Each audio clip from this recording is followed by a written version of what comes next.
네, 안녕하세요. 날씨를 예보하듯 미래를 예측한다. 미래예보의 정미옥입니다. 우리에게 다가올 미래 모습, 과연 어떤 모습일까요? 오늘도 함께 이야기 나눠보기 위해서 미래채널 마이F 황준원 대표 나오셨습니다. 안녕하세요, 대표님. 네, 안녕하세요. 네, 대표님 블랙 색상 좋아하시는데 네, 이제 블랙의 계절이 다가오고 있는 것 같아요. 비 한 번 내리고 나니까 이제 네. 선선이 아니라 좀 쌀쌀해진 것 같아요. 이제 정말 선선해져가지고 딱 지금 돌아다니기 좋은 날씨인 것 같아요. 소풍 다니기도 좋고. 그렇죠? 예. 네. 자, 오늘은 어떤 이야기 해주실 건가요? 오늘은 인류의 어떻게 보면 다음 행선지라고 할까요? 오, 네. 우주 여행과 화성에 대해서 조금 알아보려고 합니다. 아, 우주 여행이요. 아니, 저도 여행을 정말 좋아하긴 하는데, 예전에 봤던 영화 마션도 그렇고, 이제는 해외여행이 아니라 정말 우주 여행을 계획할 그런 시대가 된 것 같긴 해요. 근데 네네. 또 한편으로는 궁금한 게, 과연 내가 살아생전에 정말 우주 여행을 할 수 있을까? 가능한가요? 간단하게 말씀드리자면 가능합니다. 아, 가능해요? 정말 제가 확실하게 네. 말씀드릴 수 있는 부분이고요. 사실 인류가 달에 착륙한 이후로 앞으로 조금만 있으면 우리가 우주여행 가겠네라는 이야기는 있었지만 네. 아직까지 안 됐었잖아요. 많이 미뤄졌었는데 이제는 분명히 갈 수가 있어요. 왜냐하면은 이런 우주여행을 준비하는 회사들이 있고요. 상당 부분 준비가 거의 다 완료가 되어 있는 상태입니다. 일단 필요한 게 우주여행사가 될 것 같은데요. 네. 일단 두 회사 주목해 볼 만한 것 같아요. 첫 번째 회사는 미국 최대 전자상거래 업체죠. 아마존의 CEO 제프 베조스가 설립한 2000년에 설립했어요. 블루 오리진이라는 회사가 있고요. 또 다른 회사는 영국 버진 그룹에서 만든 버진 갤럭틱이라는 두 회사가 준비 중이고요. 이 두 회사가 아마 2018년 정도 시작할 것이라고 보고 있어요. 근데 처음엔 아무래도 갔다가 죽을 수도 있으니까 우리는 한 2030년 정도에 가도록 하죠. 아니, 네. 우주여행 할 수 있다라고 확실하게 말씀을 해주셔서 뭔가 설레다가 마지막은 조금 무서운 멘트로. 자, 그러면요. 말씀하신 우주여행은 좀 어떤 식으로 이게 진행이 좀 되는 건가요? 우주여행이라고 해서 너무 큰 환상을 가지시면 안 될 것 같아요. 네. 스타트rek이나 그런 영화 같지는 않고요. 행성과 행성을 이동할 수는 없습니다. 굉장히 어떻게 보면 간단한 서비스예요. 지구 대기권으로 올라가가지고 한 10분여간 대기권을 우주 비행하는 건데, 그러니까 무중력 상태로 한 5분 정도 체험을 하시고요. 네. 그리고 이제 지구의 푸른 모습도 보고 우주도 보고 이렇게 내려오는 코스라고 생각을 하시면 될 것 같아요. 그러면 그렇게 한 10분 정도 우주여행하는 비용이 얼마나 되나요? 비용은 이제 블루 오리진은 잘 모르겠는데 네. 버진 갤럭틱과 같은 경우에 지금 나오고 있는 화면이 버진 갤럭틱의 우주여행 장면이거든요. 네. 저렇게 우주선을 로켓이 아니라 비행기를 이용해서 쏘게 되는 건데 비용이 이제 2억 5천만 원 정도예요. 그러니까 아무래도 어머. 처음 시작하는 거니까 비싸다고 할 수 있겠고요. 그럼에도 불구하고 현재 레오나르도 디카프리오 그리고 네. 스티븐 호킹 박사 등 유명 인사들이 약 700명가량 예약이 가득 차 있다고 합니다. 근데 앞으로 중국도 많이 가세를 할 거고 일본 여러 나라 기업들에서 가세를 하게 되면은 비용은 점점 저렴해질 것이라고 예상이 되고요. 가장 관건이 되는 부분은 과연 우주여행이 가능하긴 할 텐데 우리가 죽기 직전에 얼마만큼 저렴해질 수 있을지 그 부분이 가장 우리한테는 중요하다라고 할 수가 있겠죠. 역시 기술은 거의 완성이 되어 가는데 어쨌건 좀 비용이 문제겠네요. 네. 자, 그리고 방금 말씀하신 버진 갤럭틱 이 기업은 좀 처음 들어본 것 같은데 어떤 기업이에요? 한국의 이 버진이란 네. 그룹 자체가 생소해서 그런데요. 굉장히 재밌는 부분이에요. 이 버진 갤럭틱이라는 회사가 이 리처드 브랜슨이 창업한 버진 그룹에서 만든 회사인데 리처드 브랜슨이라는 사람 자체가 우주랑 전혀 관련이 없는 사람이고 네. 버진 그룹 자체가 관련이 없어요. 지금 보신 영상이 이 버진 그룹의 히스토리 영상인데요. 리처드 브랜슨이라는 사람이 어떻게 시작을 했냐면은 처음에는 레코드 가게로 음반 팔던 사업에서 시작을 했어요. 네, 예상 외네요. 예, 그 다음에 저게 성공했고 나서 한 것이 항공산업. 아마 영국에서 여행하신 분들은 버진 에어라는 항공사 아마 들어보셨을 거예요. 그 다음에 이제 열차라든지 휴대폰, 콜라, 웨딩 등 한 400개의 사업을 창업한 사람이고요. 그 확장의 끝이 바로 우주여행, 버진 갤럭틱이 되는 거죠. 근데 이 리처드 브랜슨이라는 사람이 중졸이에요.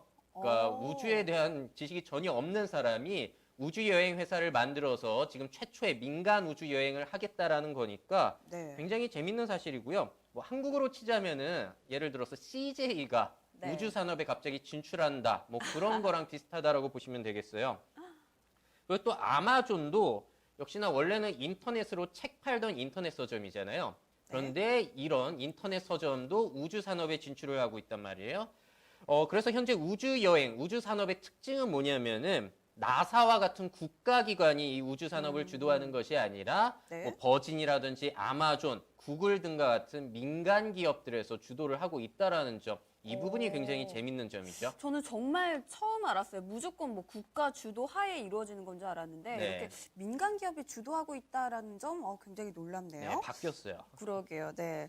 자, 그리고 또 여행을 이제는 뛰어넘어서 아예 화성으로 이주를 하기 위한 계획도 있다고 하더라고요. 이건 또 무슨 얘기인가요? 네. 네, 오해하시면 안 되는 게 화성으로 간다는 건 여행 개념이 아닙니다. 네. 화성에 가는 건 아예 아예? 이주, 거기에 살아야 되는 거고요. 이 계획은 현재 잘 진행이 되고 있어요. 그런데 문제는 화성으로 갈 수는 있을지 모르겠으나 돌아올 수는 없습니다. 그럼 어떡해요?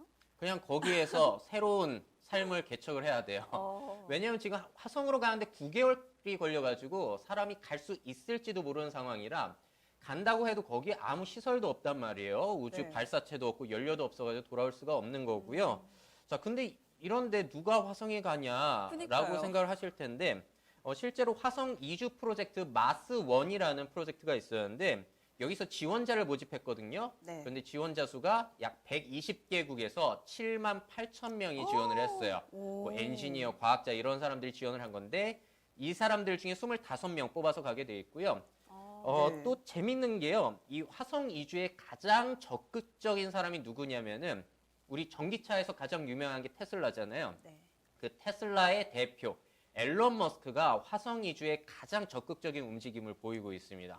네. 이 앨런 머스크라는 사람은 테슬라가 요즘에 워낙에 유명해가지고 들어보셨을 것 같은데요. 이 사람이 인생 목표 자체가 인류를 화성에 보내고 다른 행성으로 보내는 거예요. 그래서 테슬라에 투자를 하기 전부터 이미 스페이스 X사라는 우주 산업 회사를 차려가지고 진행을 해놓고 있었고요. 이 사람의 목표는 이제 2024년 인류를 최초로 화성으로 보내는 게 계획입니다. 이분도 가시는 건가요, 그럼? 이분은 아마 안 가시지 않을까 싶은데, 네. 근데 또 이분이 이걸 진행하기 위해서 비용을 절감하기 위해서 여러 가지를 준비하고 있어요. 일단 로켓도 자체 개발을 하고 있거든요. 네. 이런 건 나사에서나 개발했었는데 이제 민간 기업에서 개발을 하고 있는 거고요. 네. 기존 로켓은 쏘고 나면 그냥 끝이었잖아요. 그렇죠. 그래서 비용도 많이 들었는데 지금 어머. 보시는 게 스페이스 X사의 로켓인데 지금 보시는 게 거꾸로 돌린 게 아니에요. 다시 돌아오는 건가요? 다시 로켓이 착륙을 합니다. 아. 발사됐다 착륙을 하기 때문에 재활용이 되니까 비용이 10분의 1가량으로 확실히 줄어든다는 거예요. 그래서 이렇게 비용까지 줄이니까 민간 회사에서도 할 수가 있게 된 거고요. 이 앨런 머스크의 계획이 황당한 것이 또 아닌 게 이 사람은 전기차 시장이 아예 형성이 안 돼 있을 때도 전기차를 여기 투자도 많이 하고 그쵸. 개발도 해가지고 현실화를 시켰잖아요.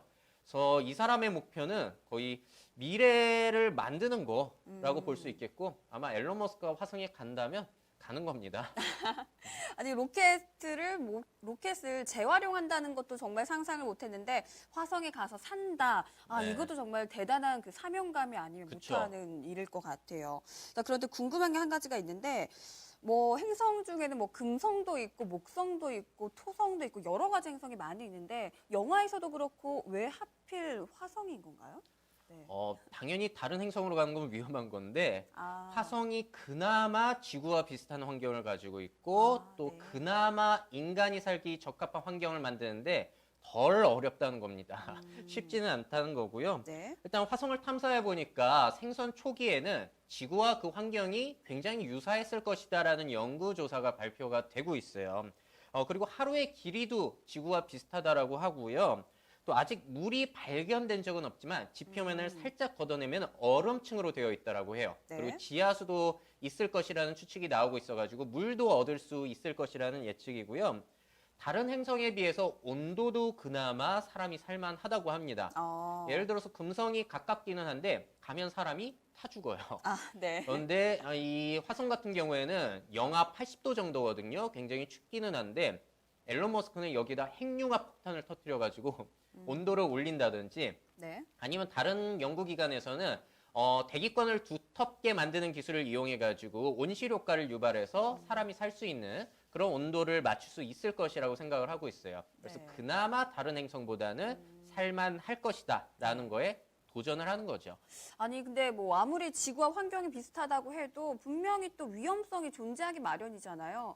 이렇게 위험한 부분이 있는데도 불구하고 우주 여행을 계속해서 개척하는 이유는 뭘까요? 네, 한 네. 세 가지 이유 정도 말씀드릴 수 있을 것 같아요. 첫 번째는요, 언제까지나 인류가 지구에만 있을 수 없다는 거예요. 뭐 좀 이거는 무섭네요. 네. 예, 환경 오염을 우리가 많이 시키고 있는 원인도 있지만 또 다른 원인, 이거 굉장히 중요한 건데요. 소행성이 지구에 충돌하게 되면은 하루아침에 멸망해 버립니다. 우리 네. 인류가 이렇게 해놓은 게 다 사라지기 때문에 그렇기 때문에 다른 행성에서 살 수 있는 환경을 만들어 놓는 게 사실 인류가 지속하기 위해서는 필수적인 거죠. 네. 그리고 두 번째 이유는 상업적인 이유, 돈 때문인데요. 우주여행 사업을 한다거나 아니면 우주 공간을 이용해서 인터넷망을 연결할 수도 있고요. 또 다른 거는 이제 우주 광물을 가져다가 팔 수도 있는 거거든요. 네. 실제로 아직 민간 기업이 우주를 개척하는 데 있어서 규제라든지 법률 같은 건 없다라고 해요. 그러니까 미리 이렇게 선점을 해서 독점을 한 다음에 부를 차지하겠다는 아주 장기적인 투자 관점에서 진행이 되고 있고요. 그리고 마지막 세 번째 이유는 우리 인류 자체가 워낙에 도전과 모험을 좋아하는 그런 종이기 때문이라고 할 수 네. 있을 것 같아요. 우리 인류가 이렇게 발전할 수 있었던 이유도 끊임없이 도전하고 모험을 하는 그런 정신이 있었기 때문이잖아요. 그래서 마찬가지로 우주를 향한 도전도 우리 몸속에 포함되어 있는 도전 DNA, 이 모험 DNA 덕분이라고 할 수가 있겠는데, 근데 이런 게 그냥 무모한 도전이라고 할 수는 없는 것이요. 그냥 이런 것들은 우리 후손들을 위한 위대한 유산 관점에서 보시면 될 것 같아요. 우리가 지금 우주 산업을 하는 게 살아있는 동안에 뭐 행성과 행성을 이동하고 엄청난 걸 해내겠다는 게 아니거든요. 이렇게 우리가 현 세대가 한 발자국 나아가면은 이제 후손들이 한 발자국 더 나아갈 수 있는 그런 발판을 마련해 놓고 있는 거라고 보시면 될 것 같아요. 과거에 이제 인류가 달에 착륙하게 되면서 전 세계 사람들에게 엄청난 흥분 그리고 영감을 안겨주었잖아요. 그래서 우리도 마찬가지로 새로운 도전을 하게 되면서 앞으로 태어날 후손들에게 새로운 영감과 새로운 도전을 할 수 있는 그런 발판을 마련해 두는 아주 위대한 유산이라고 보시면 좋을 것 같습니다. 네, 뭐 여러 가지 이유를 말씀해 주셨지만 마지막 인간의 모험 정신이 그래도 가장 큰 이유이지 않을까 생각이 듭니다.